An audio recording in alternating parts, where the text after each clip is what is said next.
Yo, what's good, everybody? It's your boy Steph from the Hot Movie Podcast. And, Deion Sanders sat down with Taylor Rooks and did an interview. And in this interview, he explained the moment he had with Colorado Buffalo's wide receiver, Jimmy Horn. He had dropped the pass early in the game, and Deion Sanders had a one-on-one heartfelt moment, talked about how big the moment is, and that, your pops who's in jail, in prison, he's watching you, you know what I'm saying? It's beautiful. It was almost like a script, right? Because he ends up catching the touchdown to tie the game, or at least get the touchdown at the end of the game so that they can do the 2-point conversion. So, it's like a Hollywood script, right? And of course, we got to rain on this. We got to pop the balloon. We can't have that, especially when it comes from Jason Whitlock, right? And I'm going to play a clip of what he had to say when I get back to you guys. Steve, who's he uplifting and encouraging? He's uplifting and encouraging Deion. Not so much as players. No. I completely disagree. In that situation, he needed a player to get back on track. He's like, hey, stick with me here. There's a lot of football left. Steve. Okay? What? Steve. He did that on Saturday. Now it's Monday or Tuesday, and now he's uplifting Deion by sharing the personal moment with his players. Sport. There used to be things that went on with teams that remain within the team. But Deion, hey, your daddy's in jail and in prison, and that's how I inspire. That putting this kid's information out there to uplift Deion, not the kid. That video that you just watched has nothing to do with the kid. On Saturday on the field, that was about the kid. Now it's about Deion. I don't disagree, but maybe Deion.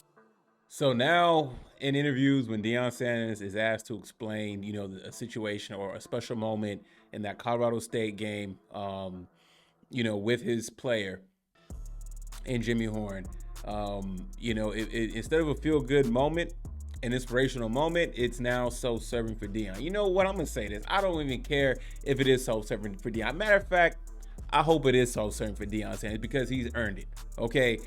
He went to Jackson State, okay, and made the most out of it. Then he parlays that into a job at Colorado Buffaloes. And let's be real. Or, University of Colorado. Let's be real here. Colorado, that was football purgatory. That was a dead football program that had no life, had no juice, it had nothing, okay?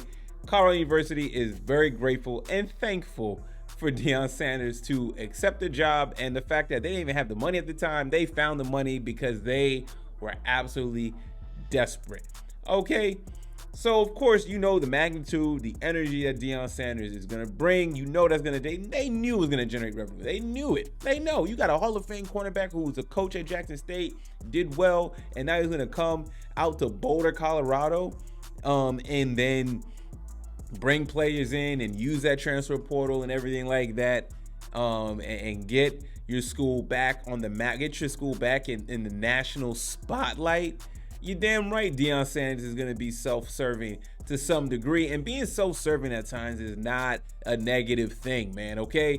And I'm not even going to consider this story self-serving anyway, like Jason Whitlock is thinking. But even if Deion Sanders wanted to be self-serving, he is a marketer as well. He's a businessman, okay? Deion is self-aware of the energy, his aura. He understands the magnitude of who he is.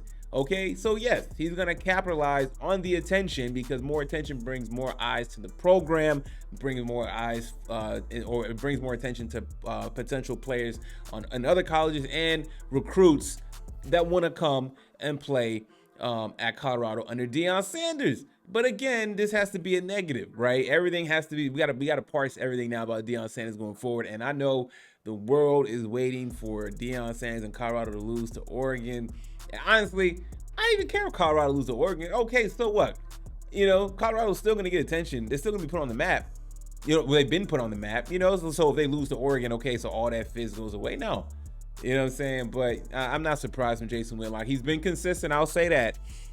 We're hating on Deion Sanders, but, now a heartfelt moment shared with a player who's father is in prison, and Jason Whitlock is saying that now he's sharing that business out there, whatever. I mean, they've talked about it. I'm sure the player's okay with it. It's a real thing. It's human. It's life. Okay, not everybody has the most ideal parents. You know, these kids are going through some real things. So, and the fact that Deion Sanders can be a father figure for him in person as opposed to, you know, his real father who's in jail, like in prison, like, yo, that's a good thing. You know, but we got to spend this. He has to spend this to be a negative, man. Just crazy from Jason Whitlock. Let me know what y'all think about this. Thanks for listening. Please like, subscribe. I'm out.